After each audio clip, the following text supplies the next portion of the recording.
Hello guys, I'm back with another video. Actually, let me take my headphones off. I don't really enjoy having them on. All right, so we're gonna read the 48 Laws of Power. The book is on the floor here somewhere. It's right there on the floor. You know, I just gotta go grab it.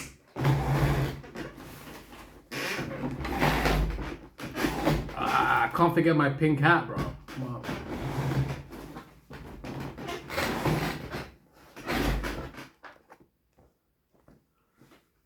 All right, let's go. So, 48 Laws of Power. Oh, the first chapter that jumps onto my hands is use selective honesty and generosity to disarm your victim. Let's analyze and dissect this topic. Yeah, I mean, I just finished work yesterday. I'm working like four or 5 days a week now. So making videos is not going to be as convenient as it once was. But on the flip side, I'm going to have more money so I can invest in my YouTube channel and I can grow it, you know. It's nice when you have your own money, you know. You don't need to beg people for stuff. You can you can pull yourself up by your bootstraps, baby. Let's go, man. Let's go. Where the fuck did my grinder go? Oh, there it is. All right, let's get into this book real quick right now. Let me drink my vitamin water.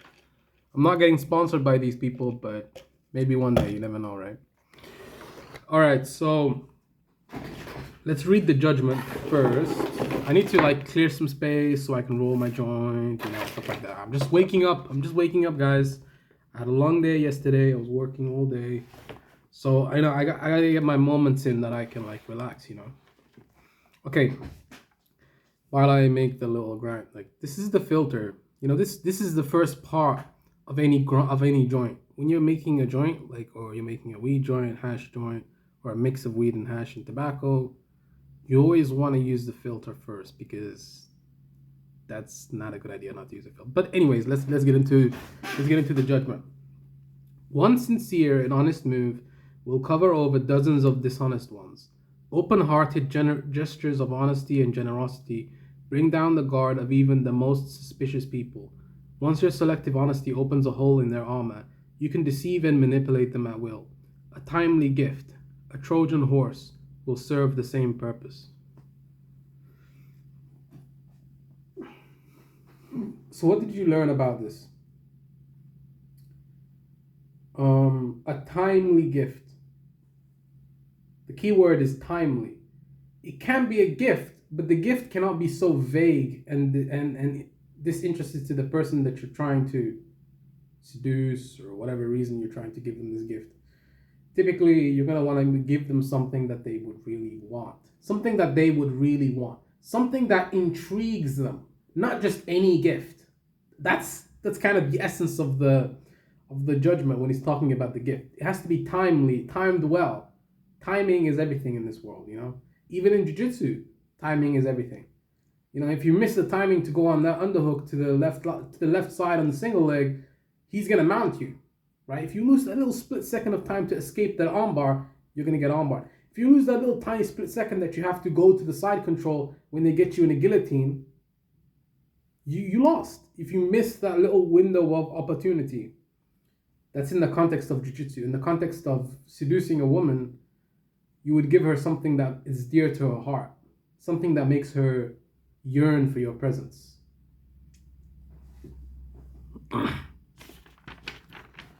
Observance of the law. Sometime in 1926. All right, let's push this a bit backwards so we can like.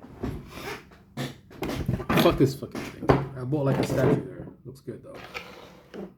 All right. Sometime in 1926, a tall, dapperly dressed man paid a visit to Al Capone, the most feared gangster of his time. Speaking with an elegant continental accent. Wait, let me. Speaking with an elegant continental accent, the man introduced himself as Count Victor Lustig. Interesting.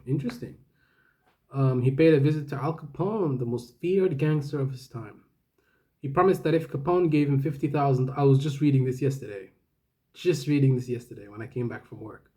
He promised that if Capone gave him $50,000, he could double it. He could double it. Capone had more than enough funds to cover the investment. It's quote unquote an investment, which means it's not really an investment. It's more like an opportunity, an opportunity to take someone else's money without them realizing it. Without them realizing it, that's the essence of the trick, right? That's the essence of the trick. But he wasn't in the habit of entrusting large sums to total strangers. He looked the Count over. Something about the man was different. His classy style, his manner, and so on. And something about the man, and so Capone decided to play along. He counted out the bills personally and handed them to Lustig. Okay, Count, said Capone. Double it in 60 days, like you said. Lustig left with the money, put it in a safe deposit box in Chicago, then headed to New York, where he had several other money-making schemes in progress. Seems like the dude's a little rascal, Count Victor Lustig, a very good con artist, one of the best con artists of the 18th century. The $50,000 remained in the bank box untouched. Lustig made no effort to double it. 2 months later, he returned to Chicago, took the money from the box, and paid Capone another visit. He looked at the gangster's stony-faced bodyguards, smiled apologetically, and said, "Please accept my profound regrets, Mr. Capone. I'm sorry to report that the plan failed. I failed." Capone slowly stood up. He glowered at Lustig, debating which part of the river to throw him in. But the Count reached into his coat. What's up with my pronunciation? What the fuck is up with my pronunciations today, man? It's like completely off. Everything is like. But the Count reached into his coat pocket, withdrew the $50,000, and placed it. Maybe I'm reading too quickly, perhaps. "Here, sir, is your money, to the penny. Again, my sincere apologies. This is most embarrassing. Things didn't work out the way I thought they would. I would have loved to have doubled your money for you, and for myself. Lord knows I need it, but the plan just didn't materialize." Capone sagged back into his chair, confused. "I know you're a con man, Count," said Capone. "I knew it the moment you walked in here. I expected either $100,000 or nothing. But this, getting my money back?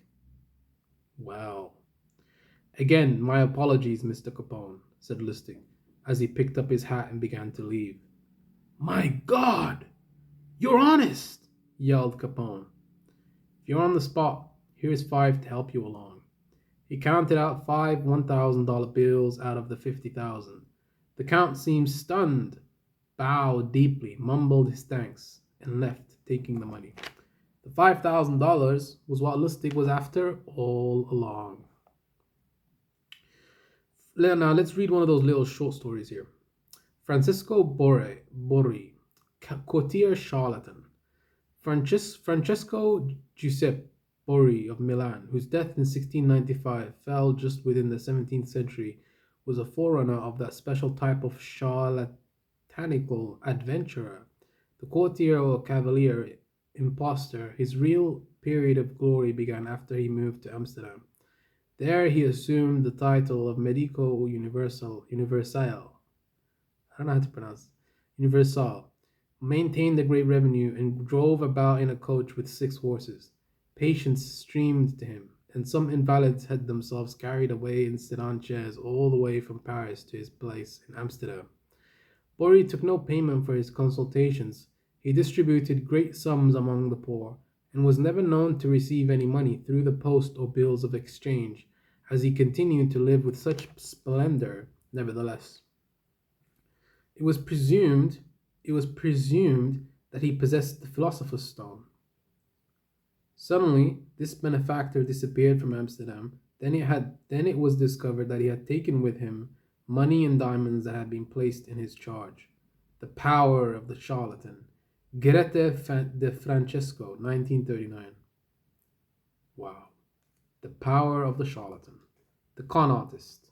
That's what it means to be a charlatan. You're a con artist, you're a liar, you're a manipulator. That's what it means to be a charlatan. Count Victor Lustig, a man who spoke several languages and prided himself on his refinement and culture, was one of the great con artists of modern times. He was known for his audacity, his fearlessness, and most important, his knowledge of human psychology. His knowledge of human psychology. He could size up a man in minutes, discovering his weaknesses, and he had radar for suckers. Lustig knew that most men build up defenses against crooks and other troublemakers. The con artist's job is to bring those defenses down. One way to do this is through an act of apparent sincerity and honesty. Who will distrust a person literally caught in the act of being honest? Lustig used selective honesty many times, but with Capone, he went a step further. No normal con man would have dared such a con. He would have chosen his suckers for their meekness, for that look about them that says they will take their medicine without complaint. Con Capone, and you would spend the rest of your life, or whatever remained of it, afraid. But Lustig understood that a man like Capone spends his life mistrusting others. No one around him is honest or generous.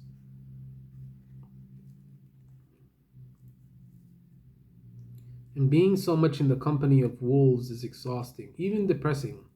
A man like Capone yearns to be the recipient of an honest and generous gesture, to feel that not everyone has an angle or is out to rob him. Lustig's act of selective honesty disarmed Capone because it was so unexpected.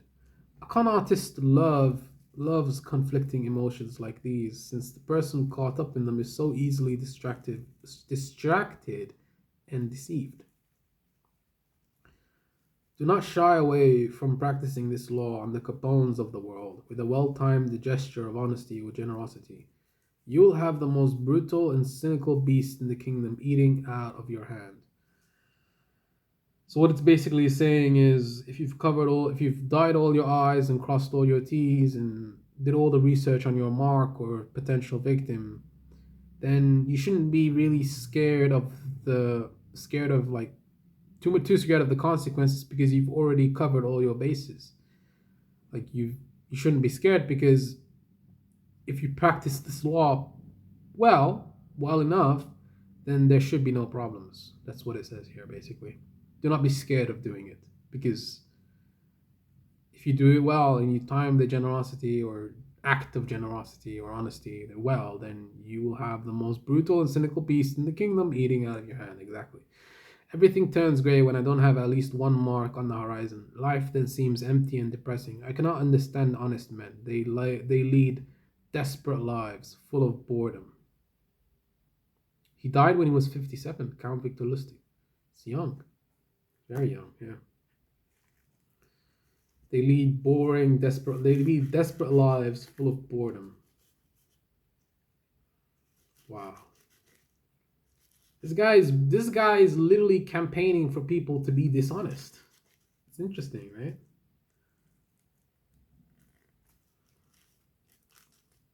The essence of deception is distraction.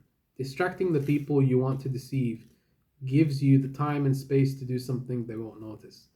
An act of kindness, generosity, or honesty is often the most powerful form of distraction because it disarms other people's suspicions. It turns them into children, eagerly lapping up any kind of affectionate gesture.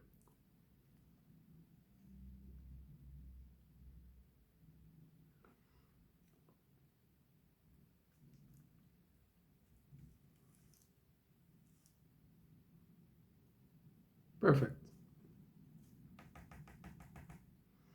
Now that is a joint. It's not that big, but it's whatever.